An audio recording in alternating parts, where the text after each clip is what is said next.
Hello guys, welcome to my YouTube channel SS Academy. चलो शुरू करते हैं आज की अपनी क्लास। देखते हैं आज का पहला क्वेश्चन। एक दुकानदार 75 किताबें बेचता है और 15 किताबों के विक्रय मूल्य के बराबर लाभ कमाता है। उसका प्रतिशत लाभ क्या है? तो दुकानदार 75 किताबें बेचता है, यह हमारा एसपी हो जाएगा।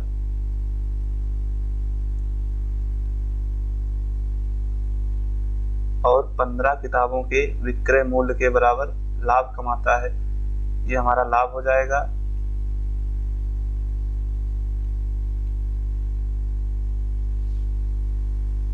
हमारा फार्मूला होता है लाभ बराबर एसपी माइनस सीपी। अब यहाँ पे हम अपनी वैल्यू रख देंगे। लाभ है 15, एसपी हमारा दिया गया है 75 माइनस सीपी। तो यहाँ से सीपी की वैल्यू आ जाएगी 75 से 15 घटाएंगे तो हमारा 60 आ जाएगा। यह हमारी सीपी की वैल्यू निकल गई है। तो लाभ हमेशा सीपी पे होता है। तो 15 का लाभ हुआ था 60 पे, तो लाभ प्रतिशत निकाल लेते हैं। 15/60 × 100।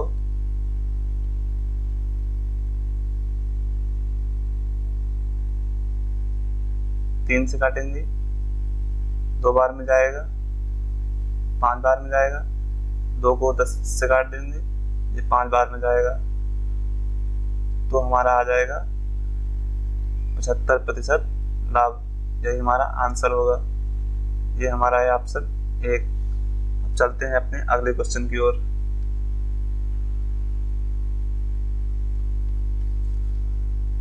अट्ठाईस के वर्ग को उस सबसे बड़ी संख्या से विभाजित किया जाता है जो 56 व 42 दोनों को पूर्णतः विभाजित कर सकती है। परिणाम क्या है? तो 56 और 42 दोनों को पूर्णतः विभाजित कर सकती है। तो हमें 56 और 42 को पूर्णतः विभाजित करने वाली सबसे बड़ी संख्या ज्ञात करनी है। तो इसके लिए हमें 56 और 42 का मासा लेना होगा। तो 56 और 42 का मासा आ जाएगा हमारा 14।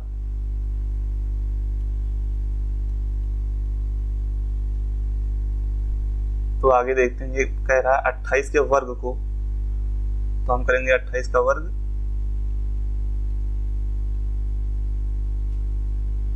और 14 से भाग कर देंगे।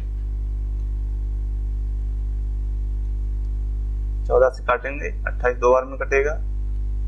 28 का गुणा 2 से गुणा कर देंगे, ये हमारा आ जाएगा 56। आंसर ये हमारा होगा 56, ऑप्शन सी। अब चलते हैं अपने अगले क्वेश्चन की ओर।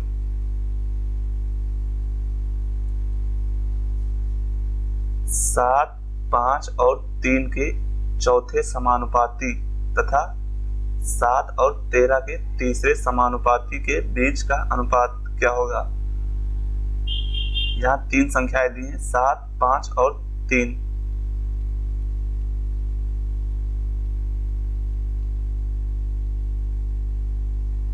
चौथा समानुपाती ज्ञात करने के लिए हम दूसरी संख्या और तीसरी संख्या को पहले गुणा करते हैं, उसके बाद पहली संख्या से भाग कर देते हैं। तो 3 को गुणा 5 से करेंगे तो हमारा 15 आ जाएगा और पहली संख्या से भाग कर देंगे 7 आ जाएगा।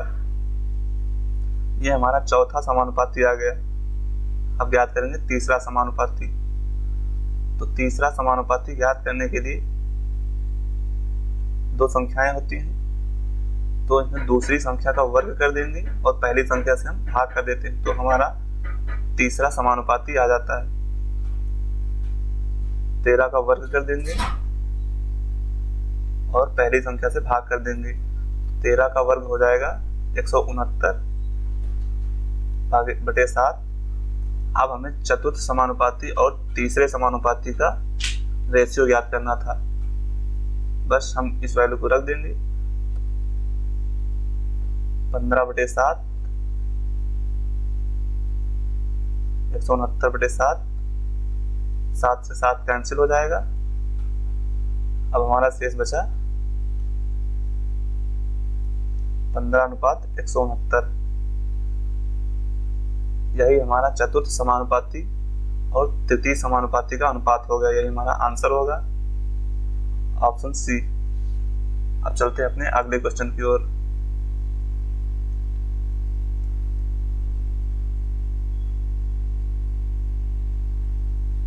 एक बेलनाकार टैंक की क्षमता 5632 मीटर क्यूब है।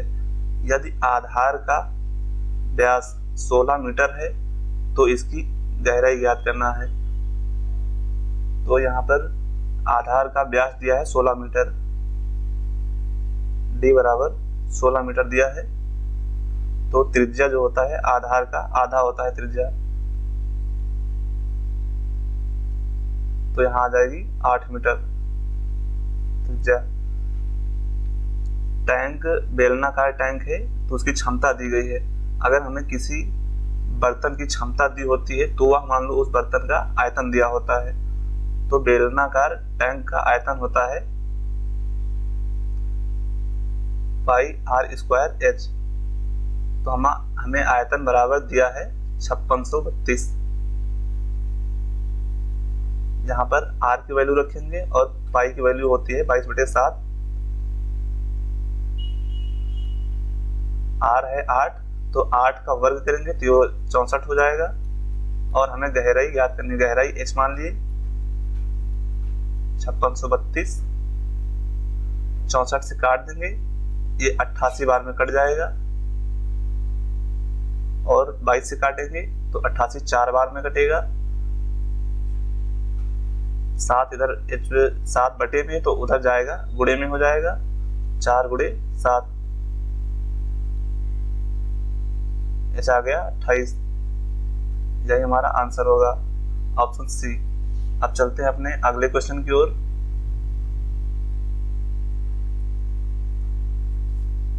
एक भिन्न ऐसी है जिसका अंश हर से 5 कम है। इसके अलावा अंश का 4 गुना हर से 1 अधिक है, तो भिन्न का पता लगाएं। अंश जो है हर से 5 कम है, तो देखते हैं कितने ऑप्शंस में अंश जो है हर से 5 कम है। यहाँ देखते हैं तो 2 जो है 2 7 से 5 कम है। ये हमारी पहली कंडीशन सेटिस्फाई कर देगा।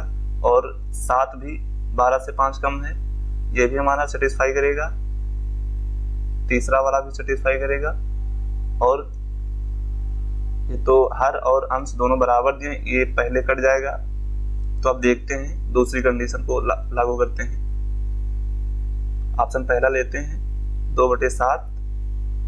तो आगे कह रहा है अंश का 4 गुना करने पर हर से 1 अधिक रहता है। तो अंश का 4 गुना कर देंगे, 4 गुना करने के लिए अंश में 4 से गुणा कर देंगे, ये आ जाएगा 8। हर वैसे रखेंगे 7। तो अंश का 4 गुना करने पर हर से 1 अधिक हो, तो 8 आया है अंश का 4 गुना करने पर, जो 7 से 1 अधिक है। तो हमारा आंसर यही हो जाएगा, ऑप्शन ए। अब चलते हैं अगले क्वेश्चन की ओर। एक चोर ने अपनी यात्रा 60 किलोमीटर प्रति घंटा की चाल से शुरू की। 30 मिनट बाद पुलिस ने उसी जगह से 80 किलोमीटर प्रति घंटा की चाल से पीछा करना शुरू किया। पुलिस चोर को कितने समय में पकड़ेगी? हमें समय ज्ञात करना है।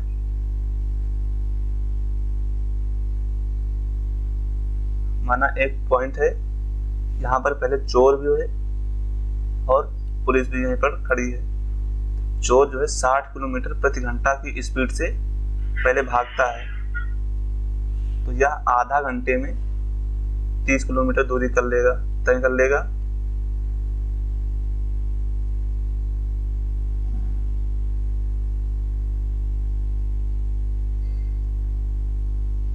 चोर आधा घंटा पहले दौड़ेगा तो ये 30 किलोमीटर दूरी तय कर लेगा। उसके बाद पुलिस यहाँ से चोर का पीछा करेगी, तो दोनों एक ही दिशा में जाएंगे, इसलिए हमें दोनों की चालों का रिलेटिव स्पीड लेनी होगी।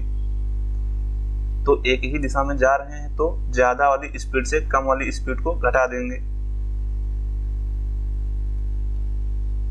पुलिस की चाल है 80 किलोमीटर प्रति घंटा और चोर की चाल है 60 किलोमीटर प्रति घंटा। घटा देंगे, ये हमारा 20 किलोमीटर प्रति घंटा रिलेटिव स्पीड आ जाएगी। चोर ने टोटल 30 किलोमीटर पहले दूरी तय की थी, दूरी हमारा हो गया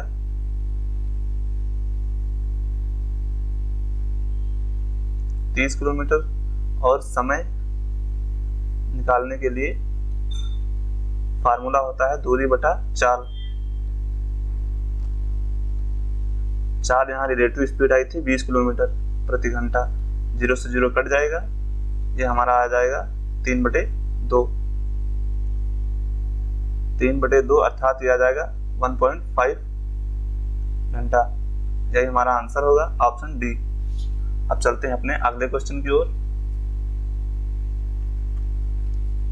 32 और 40 का लघुत्तम समापवर्त x के वर्ग से 9 कम के बराबर है।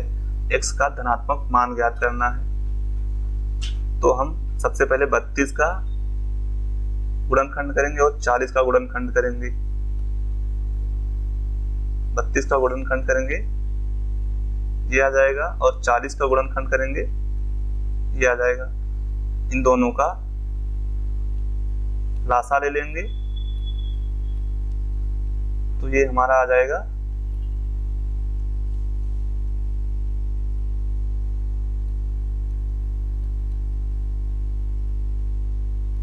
160। ये हमारा दोनों का लासा आ गया। अब आगे क्वेश्चन कह रहा है समापवर्त x के वर्ग से 9 कम है। जो हमारा लासा आया है ये x के वर्ग से 9 कम के बराबर है। रख देते हैं, x का वर्ग कर दिया, इससे 9 कम कर देंगे, इसके बराबर हो जाएगा। तो आगे इक्वेशन को सॉल्व करेंगे तो x स्क्वायर 9 इधर आ जाएगा, तो ये इधर माइनस में था, ये इधर आएगा तो प्लस में हो जाएगा।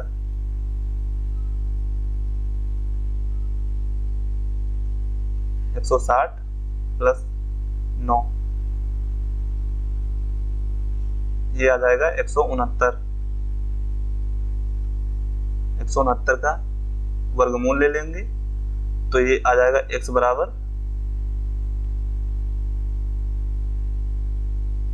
13।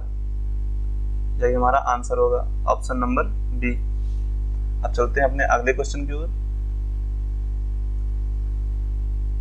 एक किसान के पास 10 तोते व 40 घोड़े हैं। प्रति जानवरों के पैरों की संख्या की औसत संख्या ज्ञात करनी है।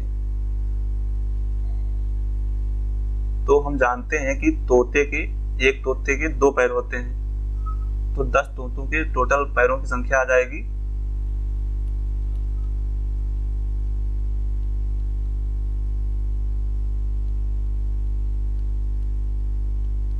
10 पैरों की कुल संख्या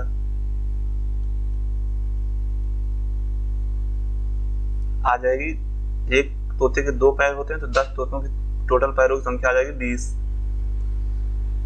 40 घोड़े हैं तो 40 घोड़ों की टोटल पैरों की संख्या आ जाएगी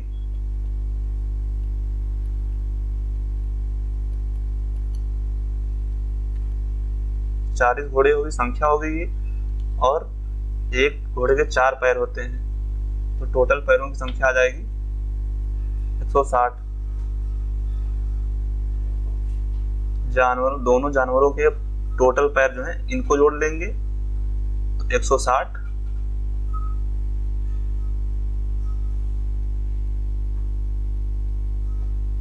कुल पैरों की संख्या।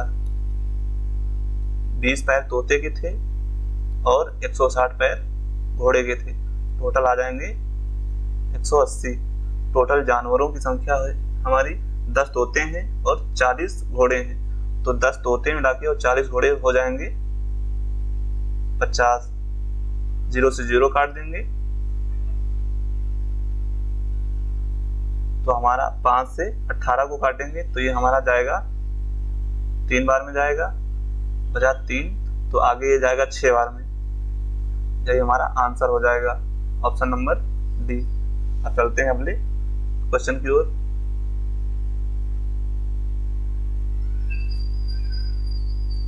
किसी स्थान पर 400 आदमियों के लिए 31 दिनों का पर्याप्त भोजन है। 28 दिन के बाद 280 व्यक्ति चले जाते हैं, तो शेष भोजन सामग्री कितने दिनों तक चल पाएगी, ये हमें ज्ञात करनी है। तो 400 आदमियों का भोजन 31 दिनों के लिए पर्याप्त है। 28 दिनों के बाद 280 व्यक्ति चले जाते हैं, यानी 400 आदमी जो थे 28 दिन पूरा टोटल भोजन करके जाएंगे। तो शेष 28 दिन एक पूरे 31 दिनों का दिया है, तो 28 दिन ये खाएंगे, तो शेष जो बचेगा 3 दिन, अर्थात 400 आदमियों का भोजन 3 दिन के लिए बचेगा। शेष हमारा 400 आदमियों का भोजन 3 दिन के लिए शेष बचेगा और 280 व्यक्ति चले जाते हैं। 400 से 280 व्यक्ति निकाल देंगे तो ये हमारे बचेगा 120। तो 120 व्यक्ति इस भोजन को कितने दिन चलाएंगे, ये हमें दिनों की संख्या ज्ञात करनी है। 0 से 0 काट देंगे, 3 से काटेंगे 4 बार में जाएगा, 4 से काटेंगे ये 10 बार में जाएगा, तो हमारे दिनों की संख्या आ गई 10। यही हमारा आंसर हो जाएगा ऑप्शन नंबर सी। अब चलते हैं अपने अगले क्वेश्चन की ओर।